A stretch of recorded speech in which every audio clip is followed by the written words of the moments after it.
디모데후서 3장 12절부터 15절까지 보십니다. 무릇 그리스도 예수 안에서 경건하게 살고자 하는 자는 핍박을 받으리라. 악한 사람들과 속이는 자들은 더욱 악하여져서 속이기도 하고 속기도 하나니, 그러나 너는 배우고 확신한 일에 거하라. 내가 네게서 배운 것을 알며 또 내가 어려서부터 성경을 알았나니, 성경은 능히 너로 하여금 그리스도 예수 안에 있는 믿음으로 말미암아 구원에 이르는 지혜가 있게 하느니라. 모든 성경은 하나님의 감동으로 된 것으로 교훈과 책망과 바르게 함과 의로 교육하기에 유익하니, 이는 하나님의 사람으로 완전케 하며 모든 선한 일을 행하기에 완전케 하려 함이니라. 아멘. 오늘 설교 제목은 성경을 알아야 구원을 받을 수 있다라는 제목으로 말씀을 전합니다. 성경을 알아야 구원을 받을 수 있다. 하나님은 구원의 하나님이십니다. 인류가 가장 관심을 가져야 할 부분은 구원에 있습니다. 그런데 마귀는 가장 관심을 가져야 할 구원의 문제에 대해서는 관심 갖지 못하도록 하는 것이 마귀가 행하는 최고의 일이에요. 하나님께서 가장 관심을 갖는 부분은 인류가 구원받는 부분이에요. 그러니까 모든 사람들이 구원을 받고자 하는 그런 사모함으로 살아가는 자들을 하나님께서는 가장 관심을 갖습니다. 그런데 마귀는 구원을 받지 못하게 하기 위하여서 처음에는 막 죽였어요. 예수 믿는 자를 죽였어요. 또 구원의 길을 제시하는 성경을 없애버리려고 불살라버렸고, 그것을 소유하고 있다는 것만 가지고도 죽여버렸고, 그것을 읽지 못하게 하고, 그것을 자국어로 번역을 했다는 것 때문에 죽여버리고. 그래서 원래 성경은 구약은 히브리어, 신약은 헬라어로 기록했지만은 신구약을 로마 시대의 공용어인 라틴어로 처음으로 옮겨놓은 것을 올드 라틴 볼게트 성경이라고 해요. 이 성경이 전 세계 모든 사람들에게 읽혀지고 이 성경을 통해서 구원을 받게 하려고 공용어로 이제 또 번역되어진 것이 최초의 영어로 번역이 되어지죠. 그러니까 최초의 공용어로 번역되어진 것이 구약은 히브리어고 신약은 공용어인 헬라어였는데, 신구약이 공용어로 처음으로 번역되어진 것이 라틴어로 번역되어지고, 그리고 그 다음에 온 세계 공용어로 사용되어지는 영어로 번역되어지게 됩니다. 이건 하나님의 섭리 가운데서 이 하나님의 말씀이 온 세상에 퍼지게 하고 많은 사람들이 이 성경을 읽고 이 성경을 통해서 구원을 받게 하시려고 하나님의 섭리 속에서 성경이 하나님께서 쓰시기에 합당한 공용어가 어떤 언어인가 모르겠어요. 이제 한국이 세계에서 최고 정말로 인기 있는 그 언어로서 오늘 아침 잠깐 저 신문을 이렇게 봤는데, 그 AI 시대에서 AI가 판독할 수 있고 사용하기에 가장 좋은 언어가 한국어라고 하더라고요. 어쩌면 앞으로 한국어로 성경이 많이 퍼질 수 있는 그런 날이 올 줄도 모르겠어요. 그러니까 성경이 많은 사람들에게 퍼지게 하는 것은 하나님께서는 성경을 통해서 구원을 받게 하려고. 그러니까 성경은 구원을 받게 하기 위해서 기록한 하나님의 말씀이 기록되어진 책이다. 우리가 요한복음 20장 31절에서도 이것을 기록한 것은 예수가 하나님의 아들 그리스도이신 것을 믿게 하려 하며 그 이름을 힘입어 생명 얻게 하려 합니다 그랬거든요. 그러니까 하나님께서는 구원을 받기를 사모하는 자들에게 가장 관심을 갖고 계시고, 마귀가 하는 가장 큰 일은 무슨 일이냐? 사람들이 구원에 관심을 갖지 못하게 하려는 거예요. 그걸 잊지 마셔야 됩니다. 우리는 구원을 받는 것에 관심을 많이 가져야 되지 않겠습니까? 그러면 성경을 가까이 하셔야 됩니다. 그런데 마귀의 전략은 뭐냐? 처음에는 죽였어요. 죽여서 안 되니까 성경을 없애려고 했다가, 안 되니까 성경을 왜곡을 시키고 훼손을 시작합니다. 그 다음에 이제 교리적으로, 신학적으로 어떻게 이제 구원에 대해서 관심을 갖지 못하게 하려고 어떻게 또 가르치느냐? 이미 예수를 믿으면 구원을 받은 거야. 예수를 믿는 순간에 구원을 받았다고 가르치게 만듭니다. 구원을 받는다는 것은 첫 번째 마귀로부터 해방되어 가지고 첫 번째 하는 일이 마귀로부터 해방시키는 일이에요. 그래서 원죄에서 구원입니다. 그 원죄에서 구원받고 마귀로부터 해방되어졌다는 사실을 믿는 자들은 이제 부활을 위하여서, 영생의 부활을 위하여서 말씀의 순종의 삶을 살아가야 한다는 거예요. 그 두 가지. 첫째는 예수님께서 십자가에서 죽으심으로써 모든 인류의 죄값, 그 죄값이라고 할 때의 그 죄는 원죄를 말합니다. 첫사람 아담이 하나님의 말씀에 불순종으로서 지은 원죄를 감당하시려고 예수님이 십자가에 죽으셨어요. 어떤 교단은 예정론을 믿어서 택함 받은 자들만 구원받는다 이렇게 가르치는 데도 있어요. 택정자가 있고 불택정자가 있어가지고 택정받은 자들은 어떻게 해서든지 하나님께서 구원을 하시기로 작정을 했으니까 그들은 구원을 받고, 택정받지 못한 자들은 구원받지 못하고, 이렇게 가르친다면은 예수님께서는 택정받은 자들만을 위해서 십자가에서 죽으신 것이 되는 거죠. 예수님께서는 어떤 택정받은 자들만을 위해서 십자가에 죽으신 것이 아니라 온 인류의 죄값을 담당하시고 죽으셨다라고 성경은 말해요. 우리 요한일서 2장 2절을 볼까요? 요한일서 2장 1절 2절을 봅시다. 나의 자녀들아, 내가 이것을 너희에게 쓰면 너희로 죄를 범치 않게 하려 함이라. 만일 누가 죄를 범하면 아버지 앞에서 우리에게 대언자가 있으니 곧 의로우신 예수 그리스도시라. 저는 우리 죄를 위한 화목제물이니 우리만 위할 뿐 아니요 온 세상의 죄를 위하심이라 그랬습니다. 온 세상 모든 인류의 죄를 담당하시기 위해서 예수님이 십자가에 죽으신 것이지 어떤 택정받은 자들만의 죄를 담당하시려고 죽으신 것은 아니다 그 말이에요. 그러니까는 예수님께서 2000년 전에 십자가에 죽으신 것은 온 세상의 죄값을 지불하기 위해서 죽으셨습니다. 그 사실을 믿는 자는 이제부터, 그러니까는 과거에 예수님이 십자가에 죽으심으로 인하여서 온 세상은 죄에서 사함받고 마귀로부터 해방되어진 그 구원을 이미 이루었다 이 말이에요. 그 구원의 시작이죠.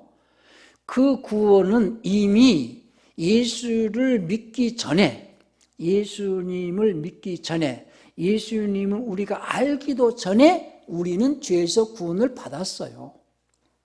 그러니까 예수님을 믿어야 구원을 받는 것이 아니라 예수님께서 우리를 구원하신 것을 믿는 거예요. 예수를 믿어야 구원받는 것이 아니고 예수님이 우리 죄값을 지불해 주신 것을 믿는 거예요. 이미 구원받은 사실을 믿으라 이거예요. 그렇다면은 그 다음에는 그분이 우리에게 제시하신 하나님의 그 말씀의 순종을 통하여서 너희가 하나님이 공급하시는 하나님의 생명을 공급받으라는 거예요. 그러니까 예수께서 하나님의 아들 그리스도이신 것을 믿고 그 다음에 생명 얻는 일이 있죠. 그러니까 이 두 가지가 합쳐져야 이미 예수님이 온 인류의 죄값을 지불하시려고 십자가에 죽으신 사실, 그것은 구원의 시작이죠. 다른 말로는 심판의 시작이기도 하고 구원의 시작이기도 하고, 그러니까는 많은 사람들이 예수를 믿으세요, 구원받습니다, 이렇게 말하지만은 저는 예수님께서 우리를 구원하신 사실을 믿으십시오, 그 다음에 생명 얻는 삶을 살아내십시오, 이렇게 말하는 것이 순서가 맞다는 거예요. 예수를 믿고 구원받으십시오, 그 말은 예수를 안 믿으면 구원이 없습니다, 이 말과 같거든요. 그렇게 말하지 말고 예수님이 이미 우리를 구원하셨습니다, 그 사실을 믿으십시오. 그 다음에 이제 그분이 우리에게 생명의 말씀을 주시니 그 말씀을 가지고 살아가는 생활이 되어진다면 그것이 천국을 가는 생활이 되는 것입니다, 이렇게 말해야 된다는 거예요. 그러니까 예수를 믿고 생명 얻는 일이 있어요. 그러니까 그것을 그 두 가지가 다 들어가야 구원이거든요. 그러니까 마귀는 예수를 믿기만 하면은 구원을 받습니다, 그렇게 말하게 합니다. 예수를 믿기만 하면은 구원을 받습니다 라고 할 것 같으면 성경을 읽을 필요도 없어요. 그 뭐 말씀이 중요합니까? 믿는 순간에 구원을 이미 받았는데, 믿는 순간에 영생에 들어가기로 작정됐다고 가르친다 그 말이에요. 그것이 또 마귀가 꾀하는 전략 중에 하나입니다. 마귀는 영생의 부활에 이르지 못하도록 하기 위한 전략을 많이 펼치고 있어요. 첫째는 믿지 못하게 했고, 믿는 자들이 그 다음에 해야 할 일이 뭐예요? 영생 얻는 문제가 있잖아요. 믿기만 하는 것으로 끝나는 것이 아니고 믿고 난 다음에 영생 얻기 위하여서, 영생의 부활에 들어가게 하기 위하여서 살아야 하는 생활이 있거든요. 그런데 마귀는 믿기만 하면은 구원을 받습니다, 믿고 난 다음에는 하나님의 사람들은 이 세상 사람들도 잘 먹고 잘 사는데 그들보다 잘 먹고 잘 살아야 되니까 어떻게 해서든지 세상에서 돈을 많이 벌고 믿기만 하면 하나님 복 주셔가지고 장사 잘 되고 사업도 잘 되고 형통하고, 그렇게 해서 그냥 믿기만 하고 영생 얻는 문제에 대해서 관심을 갖지 못하도록 하는 것이 마귀의 전략이다 그 말이에요. 아시겠습니까? 거기에 속으면 안 됩니다. 근데 지금 한국교회는요, 믿기만 하고 그 다음에 할 일은 뭐예요? 예수 믿는 자들 그 다음부터 세상 사람들보다 잘 살아야지 된다고 그러고 세상 사람들도 뭔가 형통해야 된다고 그러고, 그렇게 가르쳐서 정작 영생 얻는 그 일에는 관심을 갖지 못하도록 가르치고 있다는 거예요. 만약에 우리가 예수를 믿는 자들이 가장 소원하는 것이 뭡니까? 구원이잖아요. 구원의 완성은 어디냐? 구원의 완성은 영생의 부활에 있습니다. 부활에 있어요. 그러니까 그리스도인들이 가장 소망하는 것은 부활인데 생명의 부활입니다, 사망의 부활이 아니고. 그러니까 예수를 믿고 그 다음에 생명 얻는 삶을 살아내서 그 생명의 부활로, 그 생명의 부활을 통해서 영원한 천국에 들어가는 것까지가 구원의 완성이에요. 그런데 믿기만 하고 그 다음에 영생 얻는, 또 생명의 부활 얻는 것에 대해서는 관심을 갖지 못하게 하는 것이 마귀의 전략입니다. 거기에 속으면 안 됩니다. 오늘 예수님을 믿는 자들이 생명의 부활에 이르는 그 길을 갈 수 있도록 그 길을 제시하는 진리의 말씀, 곧 생명의 말씀이 기록되어지는 성경을 알아야만이 우리는 구원의 완성을 이룰 수 있습니다. 그러니까 예수님께서 말씀하시길 내가 길이요 라고 말씀하셨는데, 내가 길이요 라고 말씀하신 것은 어디 가는 길이냐? 천국 가는 길이요, 첫 번째. 두 번째, 하나님의 아들로서 부활을 보여주는 길이다. 부활. 하나님의 아들이 가는 길이다 이거예요. 원래 그분은 하나님의 아들이 아니에요. 원래 그분은 하나님과 함께 하실 때는 하나님 자신입니다. 말씀님이세요. 예수님은 하나님과 함께 하실 때는 그분은 하나님이세요. 하나님이신 그분이 하나님께로부터 나왔어요. 그걸 갖다가 나왔기 때문에 나는 알파요 이렇게 말씀하시거든요. 그런데 나오셔가지고 이제 육체 안에 오셨다 그 말이에요. 육체 안에 오셔서 아버지의 말씀을 쫓아서 공생의 삶을 살아내셨잖아요. 공생의 삶을 살아내시는 그 삶, 그것이 이루어지고 난 다음에 부활로서 하나님의 아들이에요. 부활로서. 그러니까 그 예수님의 부활은 하나님의 아들로서 완전하게 자신을 드러내어 주신 겁니다. 그러니까 내가 길이요라고 말씀하신 것은 하나님의 아들이 부활로서 하나님의 아들로서 부활하는 그 과정의 길이에요. 예수님은 하나님과 함께 하실 때는 하나님이신 분인데, 말씀님이신 분인데, 그 말씀님이신 그 분이 하나님께로부터 나오셔가지고 육체 안에 오셔서 공생의 삶을 사셨잖아요. 그리고 부활을 하셔가지고 자신이 하나님의 아들로 부활하셨죠. 그 과정을 뭐라고 말씀하시느냐? 나는 길이요. 어떤 길이냐? 하나님의 아들로서의 부활로, 하나님의 아들로 부활하는 과정의 길이다 이거예요. 하나님의 아들로 부활하는 과정의 길, 곧 천국으로 들어가는 그 길, 그것을 보여주시려고 하셨다 그 말이에요. 그것을 기록한 내용들이 성경의 내용이거든요. 그러니까 예수님이 하나님의 아들로 부활하기까지의 과정을 우리가 알기 위해서 공부해야 되는 것은 성경이에요.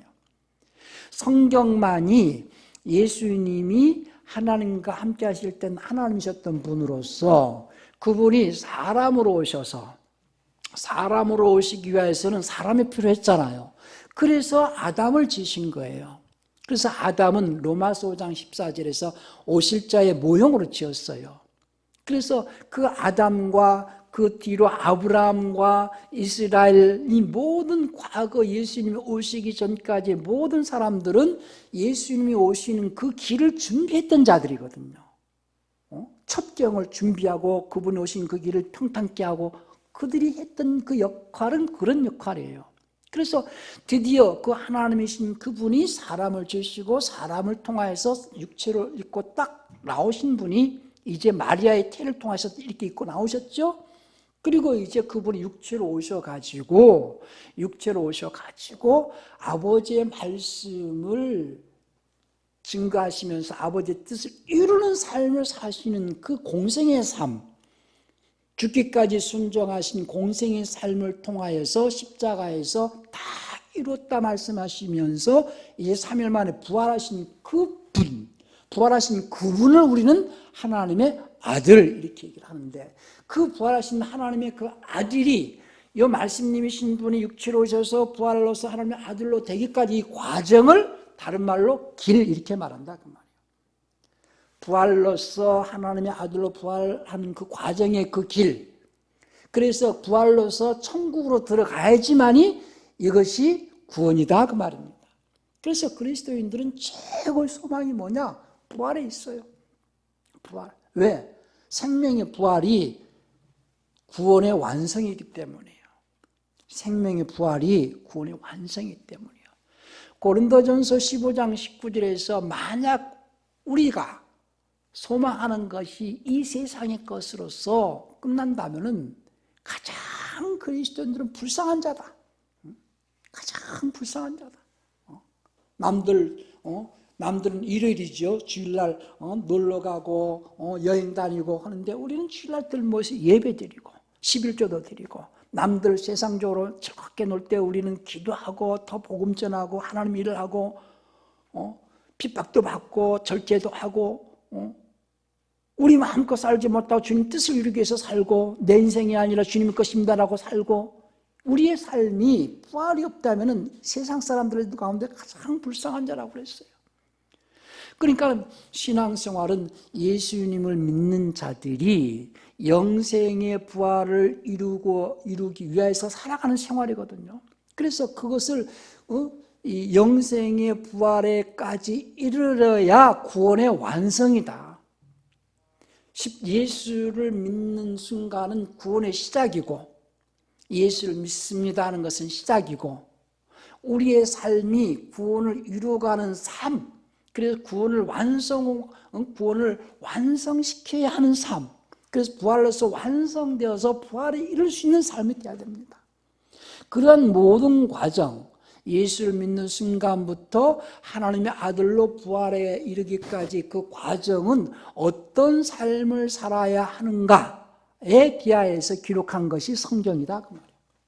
그러니까 오늘 바울이 디모데에게 말하기를 내가 어려서부터, 언제부터? 어려서부터. 오늘 우리 엄마 따라온 이 두 아들, 딸 내미들은 어려서부터 굉장히 중요합니다. 신앙은 어려서부터 배워야 돼요. 어려서부터. 저는요, 성경을 잘 모르고 군대 갔다 와서 25세 교회를 처음 나가면서 너무 몰랐어요. 그냥 그때 제가 배웠던 것은 예수 믿는 순간에 천국 간다고 하니까 아이고 못 모르고 제가 지금도 잊어먹지 않는 게 부천역 코앞을 지나가면서 그 술집이 좀 있었거든요. 청년부 총무하고 같이 뭘 살아가면서 아이고 그냥 믿기 전에 나이 먹고 죽기 전에 믿습니다 하고 그때 가서 믿을 것을 청년 때부터 예수 믿는다고 술집도 가지 못하고 술도 못 먹고 이게 뭐냐 그런 말 하고 지나간 적이 여태까지 기억이 나요. 40년이 지났는데도. 그러니까 너무 몰랐거든요. 그런데 성경은 어려서부터 바울이 디모데에게 15절에서 또 내가 어려서부터 성경을 알았나니 성경은 능히 너로 하여금 그리스도 예수 안에 있는 믿음으로 말미암아 구원에 이르는 지혜가 있게 하느니라. 구원에 이르는 지혜가 있게 하느니라. 어려서부터 성경을 가르쳐야 됩니다. 어려서부터 삶이 어떤 삶을 살아가야지 생명길을 걷는가. 그러니까 길이라는 것은 주님께서 나는 길이요라고 말씀하셨을 때 그 길은 하나님의 아들로 부활하는 그 길이거든요. 다른 말로 그 길이라는 것은 생활 방식을 말하는 겁니다. 삶의 방식. 하나님의 아들의 생활 방식, 삶의 방식이 어떻게 살아가야 하나님의 아들로 부활할 수 있는 삶의 방식인가를 알려주는 것이다 이거예요.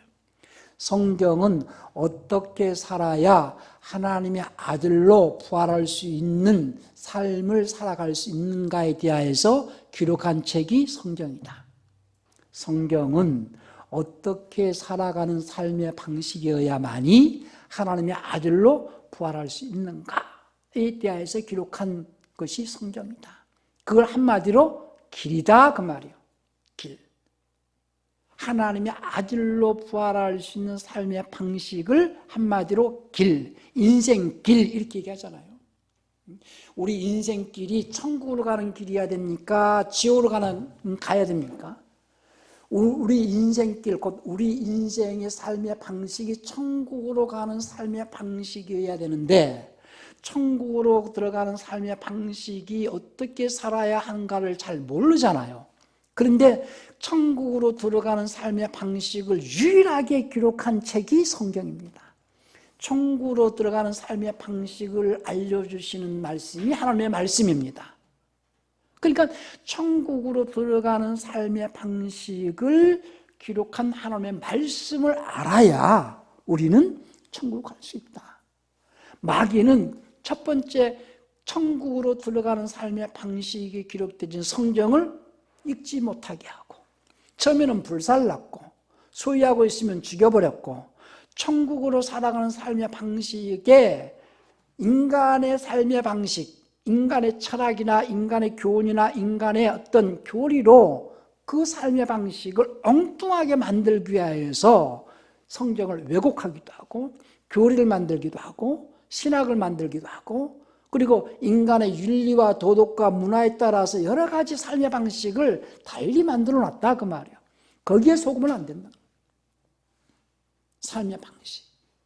그러니까 지금 그러한 모든 것들이 인간은요 생각에 기초하여서 자기가 말하고 자기의 생각의 지식의 수준만큼 행동하고 어떤 사고, 어떤 생각을 품고 있느냐에 따라서 그 사람의 생활 방식은 달라져요.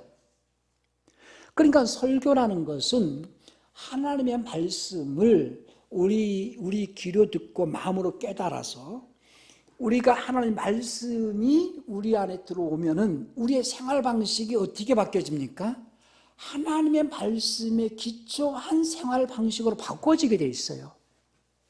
여러분들이 말씀을 듣고도 여전히 여러분들의 생각으로 여러분들의 사고를 가지고 생활해 간다면은 그는 여전히 천국으로 가는 길을 가지 않고 지옥으로 가는 길을 가는 거나 마찬가지입니다. 말씀을 우리가 가까이 하고 하나님의 말씀을 듣는 것은 하나님의 말씀은 하나님의 생각이죠. 하나님의 말씀은 하나님의 마음입니다. 인간은 자기의 생각대로 살고 자기의 마음대로 결정하고 자기 뜻을 이루어가는 삶을 살아요. 그런데 신앙인은 하나님의 말씀을 들을 때에 하나님의 생각을 받는 거거든요. 내 마음대로 사는 게 아니라 하나님의 마음을 품고 사는 거고 내 뜻을 이루는 삶을 사는 것이 아니고 하나님의 뜻을 이루기 위해서 살아가는 삶이에요. 그러니 하나님의 말씀은 하나님의 생각이요 마음이요 하나님의 뜻이요 하나님의 계획이니 그 말씀을 내 마음에 받고 살아가는 그 생활 방식이어야만이 우리는 하나님의 아들이 가신 그 길을 가는 것이고 하나님의 아들로 부활할 수 있는 그 길을 가는 거예요.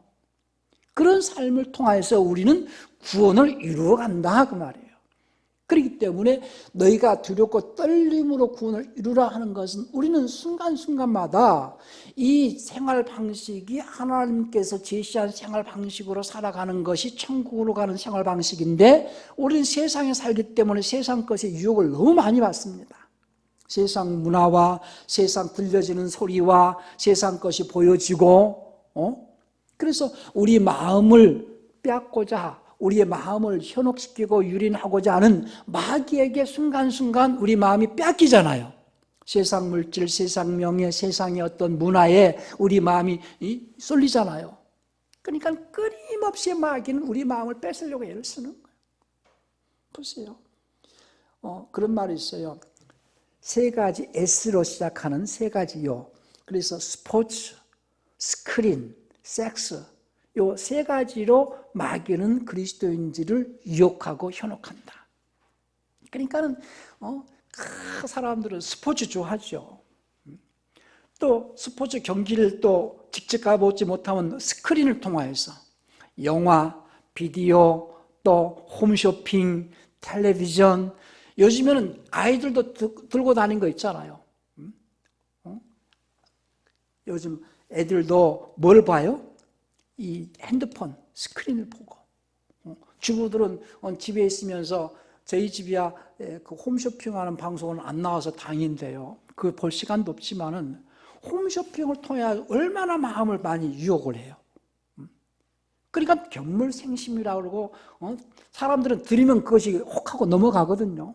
그러니까 마귀는 온갖 수단을 통해서 스크린을 통해서 스포츠를 통해서 세상의 어떤 육체적인 정력적인 것을 통해서 우리 마음을 온통 뺏어가지고 결국은 우리의 마음에 세상 것으로 다 채워서 세상 사람들이 살아가는 생활 방식을 쫓아가게 해서 결국은 그 길은 어디로 가는 길이에요?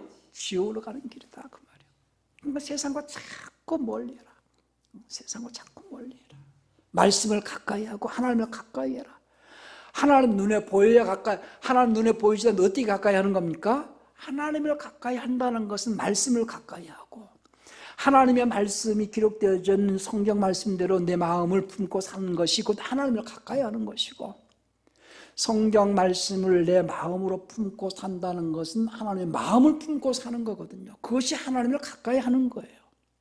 그런 삶을 통해서 자기의 삶이 영생을 얻을 수 있는 생명 얻고 영생이 이룰 수 있는 삶을 살아가야 됩니다.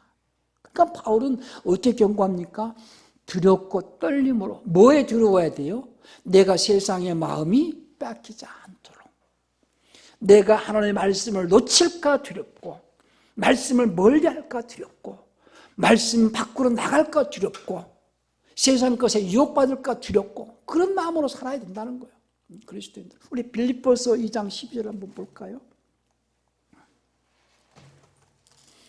빌립보서 2장 12절에서 지금 빌립보서는요, 보세요. 누구한테 기록을 했는가? 빌립보서 1장 1절을 봅시다. 그리스도 예수의 종 바울과 디모데는 그리스도 예수 안에서 빌립보에 사는 모든 성도와 또는 감독들과 집사들에게 편지하노니.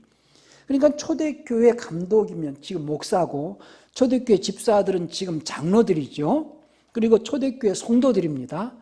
그러면 초대교회 성도들이나 장로들이나 목사들이 지금 교회의 목사와 장로와 교인들보다 믿음이 더 좋아요, 더 안 좋아요? 지금 교회 교인들이 초대교회보다 믿음이 더 좋겠어요? 그런데도 바울은 빌립보 초대교회 목사, 장로, 교인들이 편지를 하면서 얘기를 하는 겁니다. 편지하노니. 그러면서 쭉 편지할 때에 빌립보서 2장 2절에서 12절에서 2장 11절에서 그러므로 나의 사랑하는 자들아 너희가 나 있을 때뿐 아니라 더욱 지금 나 없을 때에도 항상 복종하여 두렵고 떨림으로 너희 구원을 이루라는 거예요. 그런데 교리적으로 신학적으로 구원을 받았다라고 가르침을 받았기 때문에 구원을 받았다라고 세뇌가 당한 사람들은 이 성경 구절이 참 이게 잘 이해가 안 되죠. 그러니까 번역도 이상하게 해놓습니다. 번역도 자기들이 알고 있는 식으로 번역을 해놔요. 교리적으로 알고 신학적으로 아는 그런 식으로 번역을 해놨기 때문에 또 구원을 이루는 삶을 살지 못하게 하는 겁니다. 누구의 전략이에요? 마귀의 전략이에요. 구원을 이루는 삶을 살지 못하도록 가르치는 모든 이론들은 적그리스도의 영이라는 걸 잊지 않으시기 바랍니다. 적그리스도라 함은 그리스도의 활동을 방해하는 것을 적그리스도라고 그래요. 그리스도께서 활동하신 그 활동은 어떤 겁니까? 우리가 구원을 받는 거예요. 구원받는 거. 그런데 마귀는 구원을 받지 못하도록 방해하는 거예요. 처음에는 믿지 못하게 하고 믿으면 죽여버리고 성경을 불사르고 그것이 안 되니까 성경을 왜곡시키고 교리와 신학을 만들어가지고 이제 믿는 자들의 마음을 현혹시켜가지고 이제는 구원 받았어. 그냥 그렇게 열심히 꼭 해야 돼? 이런 식으로. 구원 받았으니까 구원받은 자는 이 세상 사람들도 잘 먹고 잘 사는데 구원받은 사람들은 그 사람들도 잘 먹고 잘 살아야지 복 받은 거요. 이런 식으로 가르쳤다는 거예요. 그런데 또 그들은 생각합니다. 주기도문 할 때 맨날 우리에게 일용할 양식을 주옵시고 그러니까 맨날 먹을 걸 달라고 생각을 하게끔 만들어놔요. 그것은 하나님의 일을 통해서 얻는 생명을 얻으려고. 우리는요 속지 말아야 됩니다. 구원을 받았다라고 하는 것은 2000년 전에 예수님이 십자가에서 죽으심으로써 모든 인류는 구원을 받았습니다. 안 믿는다 해도 그 구원은 모든 인류는 이미 구원을 받았어요. 믿기 때문에 그 구원은 받는 것이 아니고 안 믿으면 구원이 없어지는 게 아니에요. 예수님이 십자가에 달려서 자신을 대속물로 죽으셔서 자신이 대속물로 주셔서 이루신 그 구원은 믿는 자에게만 혜택된 게 아니고 믿든 안 믿든 상관이 없어요. 모든 인류는 이미 구원을 받았어요. 그 사실을 믿으라는 거예요. 그 사실 믿는 자들을 하나님은 의롭다 여기시고 의롭다 여김을 받은 그들을 부르셔가지고 와라. 여러분들이 오늘 이 자리에 오신 것도 스스로 오신 것이 아니고 하나님께서 부르셔서 오신 거예요. 그래서 원래 교회라는 것은 세상 밖에 있는 자를 불러 모았다라는 뜻으로서 에클레시아 이런 표현을 쓰거든요. 세상 안에 있는 자들을 밖으로 불러냈다는 거예요. 그런데 에크는 밖으로 아웃, 콜, 에클레시아, 칼레온 불렀다 이거예요. 세상에 있는 자들을 불렀다 이거예요. 여러분들이 오늘 하나님께서 부르셨기 때문에 이 자리에 있는 겁니다. 그러니까 왜 불렀느냐? 너희가 내가 보낸 그 예수를 하나님의 아들로 믿고 그가 인류를 구원한 구주를 믿지? 내가 너희를 거룩하게 여기고 의롭다 여긴다. 그러니 너희가 이제 불렀잖아요. 부르신 목적이 뭐냐? 그들에게 부름받고 나온 그들에게 생명 주려고 내가 불렀다는 거예요. 생명 주려고. 생명은 뭘로 주십니까? 말씀으로 주시거든요. 그러니까 베드로가 요한복음 6장 28절에서 그 말씀을 잘 이해하지 못한 제자들은 예수님을 많이 떠났어요. 예수님께서 말씀하시기를 요한복음 6장 53절, 54절에서 내 살을 먹고 내 피를 받아 마셔야 영생이 있고 이런 말씀하시니까 제자들이 그 말씀 이해를 못하잖아요. 그러니까 제자들이 많이 떠납니다. 44절에서 한번 볼까요? 오늘 요한복음 6장 53절 54절 봅시다. 예수께서 이르시되 내가 진실로 진실로 너희에게 이르노니 인자의 살을 먹지 아니하고 인자의 피를 마시지 아니하면 너희 속에 생명이 없느니라. 내 살을 먹고 내 피를 마시는 자는 영생을 가졌고 마지막 날에 내가 그를 다시 살리리니 내 살은 참된 양식이요 내 피는 참된 음료로다. 내 살을 먹고 내 피를 마시는 자는 내 안에 가고 나도 그 안에 가나니 살아계신 아버지께서 나를 보내시면 내가 아버지로 인하여 사람같이 날 먹는 그 사람도 나로 인하여 살리라. 그러니까 이런 말씀을 쭉 하니까는 60절에서 제자 중 여럿이 듣고 말하되 이 말씀 어렵도다. 누가 들을 수 있느냐? 그 말씀이 어렵거든요. 깨닫지 못하니까. 그래서 이제 66절에 보니까는 보세요. 이러므로 제자 중 많이 물러가고 다시 그와 함께 다니지 아니라 그랬어요. 그랬더니 예수님께서 제자들한 12제자에게 너희도 갈래? 그랬어요. 그랬더니 베드로가 뭐라고 대답합니까? 주의 영생의 말씀에 계시오며 우리가 누구라고 하오리까. 그러니까 그 영생의 말씀을 받으려고 예배는요 사람들이 예배에 대한 여러 가지 제가 어제도 예배학에 대해서 논문을 쓴 걸 이렇게 들여봤는데 이 지도를 좀 잘 좀 했으면 좋겠다는 생각이 드는 게 사람들은 예배당에 와가지고 그냥 형식적으로 앉아 있는 것이 예배라고 생각하는데요. 예배는 하나님께 부름받고 나온 자들이 하나님 앞에 나올 때 감사해서 예물도 드리고 감사 찬양도 드리고 하나님 말씀 앞에 순종하고 있다는 고백으로 기도도 하고 하지만은 결국은 그 영생의 말씀을 마음으로 받아가지고 그 말씀의 순종의 삶을 살아내는 삶 자체가 예배입니다. 교회당 안에 와서 드리는 것은 예배의 시작이요. 말씀을 마음으로 받아가지고 생활 속에서 살아내는 삶이 예배예요. 그 삶 속에서 하나님께서 생명을 공급해 주시거든요. 그래서 하나님의 말씀은 생명의 말씀인데 그 생명의 말씀, 오늘도 우리가 찬양할 때 그랬죠. 값도 없이 받아 생명길을 가니.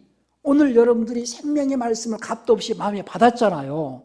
그러면 값도 없이 받은 그 생명의 말씀을 이제 생명으로 영생으로 바꾸는 삶을 살아내야 된다는 거예요. 생명으로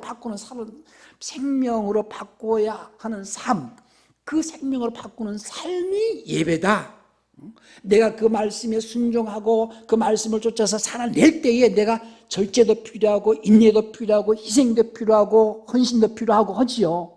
그 말씀을 통하여서 내가 순종의 삶을 살아갈 때 성령께서 내 안에 생명을 공급해 주시고 내가 변화가 일어난다는 거예요. 그런데 마귀는 또 거기서 또 나를 기다리고 있죠. 내가 말씀을 받아가지고 생활 속에서 그 말씀을 붙잡고 살아갈 때 또 유혹하지요. 텔레비전에서 유혹하고 홈쇼핑에서 유혹하고 세상 문화에서 유혹하고 그 유혹에 넘어가지 않도록 두렵고 떨림으로 그 말씀 밖으로 넘어가지 않도록 하라는 거예요. 늘 깨어있으라는 거예요. 순간순간. 마귀는 우리의 마음과 생각을 현혹하고 유혹한다는 걸 잊지 않기를 바랍니다. 그것이 영적 싸움이에요. 하나님도 눈에 보이지 않습니다. 마귀도 눈에 보이지 않습니다. 근데 우리가 신앙생활 영적 싸움이라고 말을 합니다. 무엇과의 싸움이냐? 생각 싸움이에요. 생각 싸움.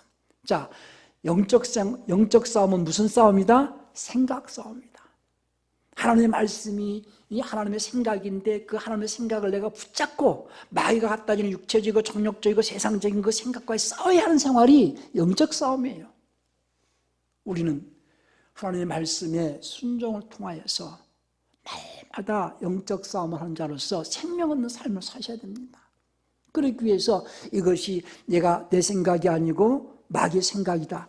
내 생각은 마귀 생각과 일치되기 때문에 마귀 생각을 특별하게 연구할 필요는 없어요. 중요한 것은 하나님의 생각이 무엇인지, 하나님의 뜻이 무엇인지 알기 위해서는 우리는 성경을 가까이 하고 성경을 알아야 된다는 거예요. 성경은 하나님의 생각이요, 하나님의 뜻이요. 내 생각은 마귀하고 잘 맞습니다. 마귀 생각 따위 고민할 필요 없어요. 내 생각은 마귀 생각은 너무 잘 맞아요. 호흡이. 우리는 내 생각을 내려놓고 하나님의 생각이 기록되어진 말씀을 가까이 하고 말씀을 붙잡고 살아가는 삶을 통해서 구원을 이루어가는 삶을 사셔야 됩니다. 그러기 위해서 우리는 성경을 가까이 하시고 성경을 정말로 성령의 말씀에 창념하시고 말씀에 창념하시고 성경을 알려고 공부하시고 알려고 애를 쓰시고 성경을 가까이 하시길 바랍니다. 성경을 알아야 구원을 이루어갈 수 있는 삶을 살아낼 수 있다는 것을 잊지 않기를 바랍니다.